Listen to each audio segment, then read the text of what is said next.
livre de la rédemption. Et vous revenez à l'image d'Adam avait pour manifester Dieu sur la terre. Des fils nés, des fils remplis. Cette voix, cet esprit pour te ramener dans la foi de l'enlèvement. C'est ce que Coleman a envoyé sur la planète Terre après le départ du prophète. Les autres ont pris la partie pentecôtiste du message. C'est un instant. Et donc notre assemblée est construite sur le fondement fondamental de Joseph Perfection, manifester, libérer le Saint-Esprit. C'était le titre du commentaire du 3 octobre. Nous ne sommes pas dans la folie. Écriture, mieux écriture, c'est pas de ça que nous parlons. Il y a une pensée derrière. Il y a une vision derrière. Il y a un but derrière. Qu'est-ce que Coleman avait? Qu'est-ce que Coleman avait de vertus en lui? Et les vertus ont prêché les tonnerres. Parce que de cet esprit est sorti 7 tonnerres qui sont le logos. La théophanie, la parole. Et il faut 7 vertus dans un homme pour vous ramener au tonnerre. Et les tonnerres qui sont la dynamique reproduit la nature d'où il vient. Je ne sais pas si vous me comprenez, mais dites amen quand même. Ça va revenir vers vous. Coleman avait eu les vertus par naissance. Et les 7 vertus en 74. Ouais, par la charité, sont allés prendre les tonnerres. C'est pour ça que son ministère a tourné dans le monde. C'est pas parce qu'il lit beaucoup les brochures, non. Ce sont les 7 esprits, les 7 vertus formées en lui, qui ont tourné les mêmes vertus que le prophète avait. Il va te le tourner les mêmes vertus, la même vie, la même gloire, et tu seras adopté. Tu vas être scellé, c'est ta promesse.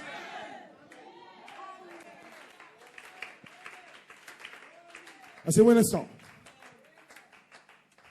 Ainsi, l'année de mes racheteurs est venue pour le grand temps de la glorification de l'épouse. Mon thème, Elohim laisse cet esprit pour manifester cette voix vivante. Amen. Et l'intelligence, la dynamique sera sur vous pour produire cette voix vivante.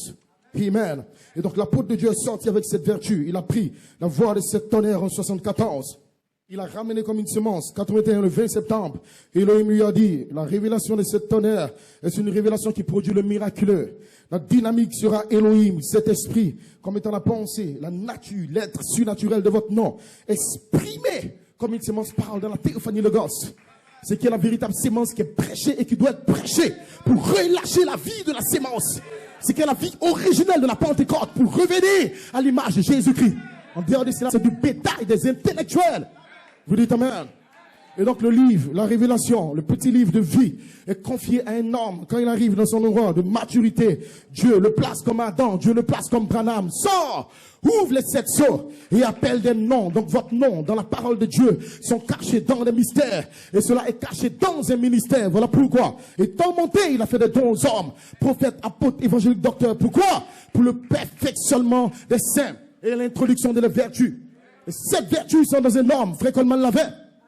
Et si chaque fois qu'il prononce ta parole, Jésus a dit, mes paroles sont esprit et vie. Donc un homme qui a la vertu, quand il parle, la parole parle et des vertus sortant de lui deviennent esprit et vie. Donc cela vient comme une sémence en vous. Voilà pourquoi dans le guide, il dit, ce sont ces choses qui forment des véritables serviteurs.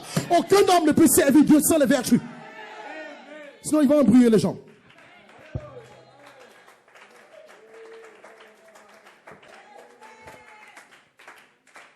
Il va faire du n'importe quoi. Mais il n'a pas les vertus en lui. Pourquoi? Parce que les vertus sont le germe. Et le germe, c'est lui en réalité le serviteur. C'est cette sémence parole qui est dans la théophanie qui vient servir les autres frères. En d'autres termes, relâcher la vie de la sémence. Voilà pourquoi Jésus a fait 30 ans sans servir Dieu. Il grandissait, l'enfant croissait en sagesse, en intelligence et en statut. Et quand l'esprit est venu sur lui, il allait dans le désert. Qu'est-ce qu'il a fait? Il est écrit, il est écrit. Le il est écrit, c'est pas les bandes et les citations. Comme nous on met là, non, c'est pas ça. C'est l'esprit, la charité sur les vertus paroles. Donc, quand Jésus disait au diable, il est écrit, c'était les vertus en lui qui sortaient. C'est pas nous notre, il est écrit là. Sinon tout le monde a les brochures, mais tout le monde vit comme des démons. Dans les églises, tout le monde a ça. Il est écrit, il est écrit. Mais pourquoi le diable continue à appuyer, à dominer des églises, des milices? Pourquoi? C'est parce que Jésus, avant d'aller dans les déserts, il avait cette vertu en lui. Et l'esprit est descendu comme une colombe. Donc le il est écrit, c'était la parole parlée sortant de son âme qui détruira l'enfer. Et vous allez arriver là dans ce réveil. Et je prophétise que chacun de vous va arriver aux vertus paroles parlées. Chacun de vous va refléter cette voix vivante. Vous êtes prédestinés pour cela. Il n'y a pas un démon dans l'univers, dans l'enfer qui va te stopper. Il a mis une sémence sur toi, il t'a appelé. Ce n'est pas pour être membre d'église, mais c'est pour dévoiler l'année des rachetés. Revenir à l'image, revenir à la vie, revenir à la parole. Et le 7 tonnerres te ramène à Dieu. Je restaurerai, dit l'Éternel.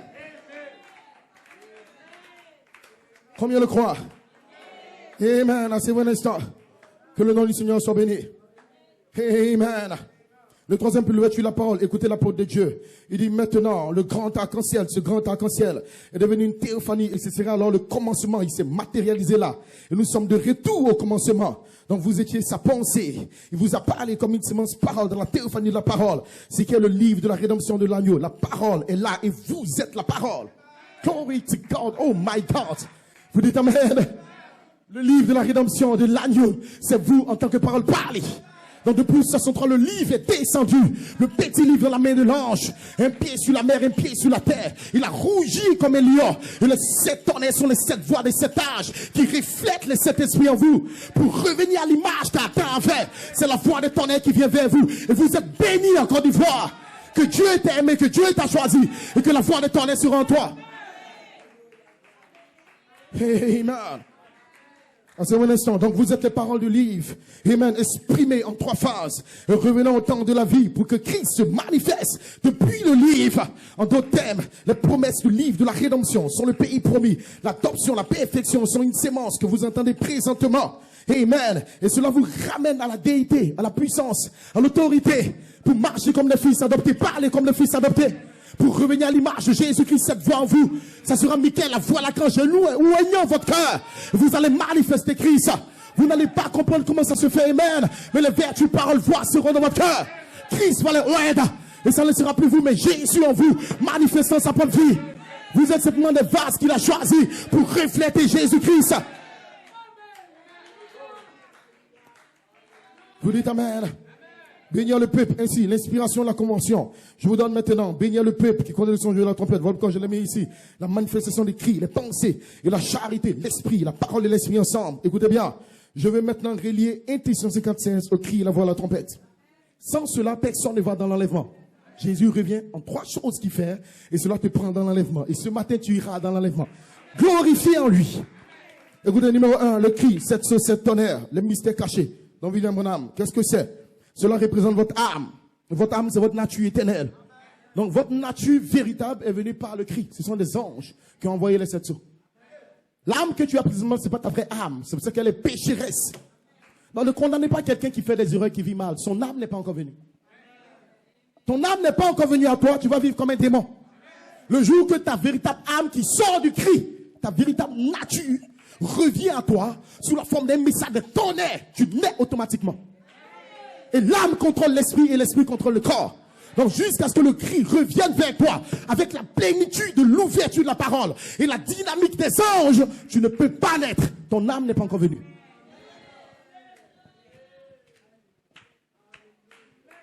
Vous dites amen. Est-ce qu'ils sont prêts pour entendre le tonnerre? C'est le 3e pull, c'est pas du lait.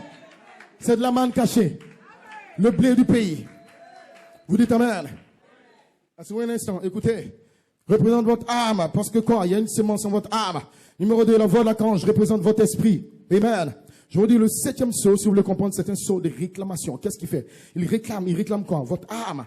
Qu'est-ce qu'il fait? Il appelle votre âme depuis la dimension. Il le réclame, il le relâche en vous. Vous dites amen. Voilà pourquoi Frère Coleman a étudié les 7 sceaux pendant 12 ans. Qu'est-ce qu'il faisait? Il essaie de retirer nos âmes sous la forme de semences paroles. Écoutez l'apôtre de Dieu, il ne parle que des vertus dans tout son message. Il n'y a pas un message que Coleman va prêcher sur la planète Terre qui ne concerne pas l'adoption, la perfection, les vertus. Il n'y en a pas. Fouillez partout. Il ramène ça. Pourquoi? Parce qu'il allait chercher notre âme dans le cri. C'est pour l'épouse qui doit être adoptée. Ce n'est pas pour les membres de l'église. Souvenez-vous que dans le message de William Branham, il y a des fils de Dieu ordinaires qui ont été séduits comme Ève a été séduite. C'est une fille de Dieu séduite, mais que Dieu rachète après. Et il y a des fils attribués de son esprit qui ne seront pas séduits, qui viennent de l'attribut de l'esprit éternel et de cet esprit. Donc ils reflètent cette voix vivante. C'est eux qu'on appelle l'épouse. Donc cette autre épouse qui est dans le message va rejeter la partie de la tête et va souffrir dans la tribulation. Donc une assemblée qui va pour la tribulation ne cherche pas les vertus. Ne cherche pas l'adoption. Ils ont Branham. Ils ont Coleman. Mais il n'y a pas de travail d'âme là. Donc ils ne cherchent pas l'adoption. Chercher l'adoption, ce n'est pas entendre seulement au sujet de l'adoption. Chercher l'adoption, c'est mourir. C'est pourri. C'est rester seul avec lui. C'est dire, je dois l'avoir coûte que coûte. Que je dois mourir, je dois naître dans les vertus. C'est une promesse, c'est un bon pays. Maintenant, entrez dans le pays. Mangez le raisin. Nourrissez-vous du pays. C'est le livre. Mangez le livre. Il est amer dans tes entrailles. Tu te consacres, tu te sépares, tu pries, tu te répands, tu sors de la corruption, c'est amer. Mais il est doux dans la bouche quand tu entends. Et ce matin, il sera doux dans la bouche et doux dans tes entrailles. Parce que vous allez naître, vous aurez les vertus, la dynamique va venir sur vous. Et chacun sera adopté. C'est bon, instant. Écoutez très bien, Laodicée pauvre, misérable, aveugle, nul. L'apôtre nous dit, le cri 7 sur 7 tonnerres, la parole s'émence dans votre âme. Et cela réclame la tribu là. Il vous appelle à faire quoi? À sortir hors de Laodicée. Souvenez-vous, William Branham est le messager de Laodicée. Mais tu sors hors du message. Pour aller où? À la pierre de puissance? Non. Tu vas aller dans quelle église? Tu sors hors du message pour entrer dans une dimension. Ce que la Bible dit dans Colossiens, il nous a transportés dans le royaume de son Fils. Quand nous sortons de l'Odyssée, c'est pour entrer dans le corps mystique, la théophanie parole de Christ. Vous êtes baptisés par un baptême de l'ange. Et vous rentrez dans cette dimension. C'est là où vous êtes bénis. Éphésiens 1 de toutes sortes de bénédictions spirituelles. Où? Dans les lieux célestes. Lieux terrestres? Non. Une assemblée? Non. Les lieux célestes en Christ. Comment entrer en Christ? 1 Corinthiens 12. Par un esprit sanctifié, justifié, baptisé dans le corps.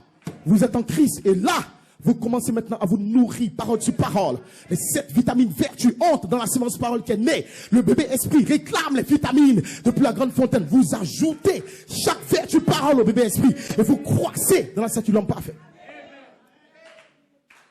Vous dites amen. Écoutez très bien. Amen. C'est la pensée de cette convention. Amen. Il vous appelle hors de l'Odyssée. Donc dans l'Odyssée, il y a des assemblées du message. Encore madame, vous sortez de là. Il vous appelle de partout. Et vous rentrez dans quoi? La voix de l'archange, l'imagination, la mémoire, la conscience, le raisonnement. Que se passe-t-il? Elohim, écoutez bien, redescend le long de l'arc-en-ciel horizontal. Elohim est composé de 7 esprits. C'est de là que maintenant vient la manifestation des 7 voix vécues. Il faut que Elohim vienne à vous. Et Elohim, c'est un homme parfait. Amen. Vous imaginez que quelqu'un veut aller dans l'enlèvement sans connaître Elohim. Mais qui vient t'enlever? C'est Elohim. Elohim signifie celui qui existe par lui-même. Et il se émorphe comme Jéhovah quand il est avec sa famille. Quand Elohim vient vers toi d'abord, il se transforme en toi pour devenir Jéhovah. Et tu nais dans la famille. Quand tu nais, alors il devient Jéhovah pour toi. Il règne avec toi, il communie avec toi. Écoutez bien. Elohim revient vers vous, il descend le long de l'arc-en-ciel horizontal. Elohim est composé de 7 esprits. 7 esprits qui viennent de votre théophanie. Arrêtez-vous là. Donc toute personne qui a une théophanie, parole. D'où vient la théophanie? De 7 couleurs arc-en-ciel. Ce grand arc-en-ciel, toute personne à qui Dieu a donné une théophanie au commencement réclamera sur la planète Terre la nature de cette théophanie. Donc ce matin, quand je viens dans cette église, je ne sais pas si tu as une théophanie ou pas. Mais ce que je crois, c'est que tu crois le message, donc tu crois le messager de Laodicée. Maintenant, la théophanie va t'appeler, toi, à ne plus aller dans une assemblée. La théophanie de l'épouse de 5 juin 2011 l'appelle à revêtir cette vitamine vertu. Notez cela. Elle ne t'appelle pas pour suivre un pasteur. Non, c'est mon pasteur, c'est mon église et tout. Shut up! C'est Laodicée. C'est là-bas qu'il y a toutes ces batailles folles. La théophanie t'appelle à revêtir. Pourquoi? Parce que les 7 esprits venant de ta théophanie, quand ils mettent un appel, ils t'envoient la voix, ils ne te parlent que de leur origine. Donc le seul message que ta théophanie t'amène, c'est comment retourner à elle.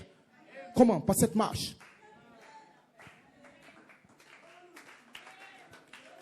Donc, si tu vois ton frère, ta soeur qui ne cherche pas de vertu, il n'a pas de théophanie. Le jour où il commence à chercher, c'est que sa théophanie s'approche de lui. Mais s'il n'en a pas, il ne va jamais chercher ça. Tout ce qu'il veut, il croit le prophète, il va dans l'enlèvement. C'est la stupidité. Aucun homme ne sera enlevé parce que tu crois William Branham. Parce que tu crois Coleman. Tu ne seras enlevé que quand ta théophanie libère cet esprit en toi pour former l'image parole et que tu as adopté spirituellement et tu rentres dans l'adoption physique. Romains 8. En dehors de cela, tu es dans la tribulation. Et je crois que cette église sera adoptée. Je crois que les frères seront adoptés. Parce que votre âme soupire pour les vertus. Et Joseph Perfection va relâcher le Saint-Esprit lui-même.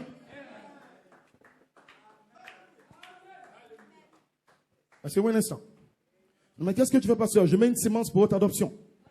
Asseyez-vous un instant. Écoutez. Le 16 octobre, l'apôtre de Dieu dit, bien, église, je vous avertis, le Seigneur a repris Malachie 4 à la maison par ce ministère des mystères cachés, parce que Malachie 4 avait un ministère des mystères cachés. Et les mystères sont venus au prophète comme étant la parole de Dieu. Il a donné cette révélation Pierre des Fêtes qui est Jacob grâce, Joseph perfection. Le ministère de William Branham nous a donné la révélation. Il a commencé à révéler les mystères, les mystères, les mystères. Et la grâce de Dieu est venue à moi et m'a révélé, selon Matthieu 16, 13, comme à Pierre, après qu'il ait révélé la parole, qui était le Fils de l'homme, d'autres le connaissaient intellectuellement, ne comprenaient pas que Pierre ne le connaissait pas seulement intellectuellement, mais pour Pierre, c'était une révélation spirituelle que le Fils de l'homme était là au temps présent.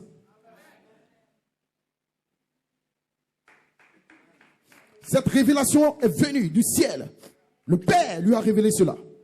Mon Père dans le ciel m'a révélé. Et c'est venu comme étant la parole de Dieu.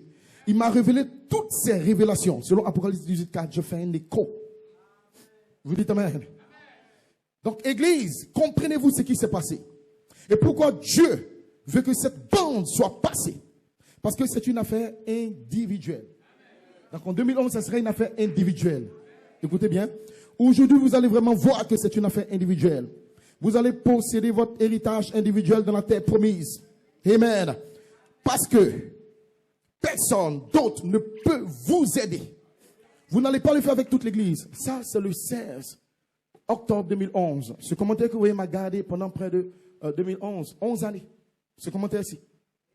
Les dernières paroles de Coleman, le seul qui était adopté après Malachie 4 sur la planète Terre avec les anges. Il dit, c'est une affaire individuelle. Donc, je savais déjà par ce commentaire que tel ministre, telle église, telle église, telle église. Non, toi seul, reste là.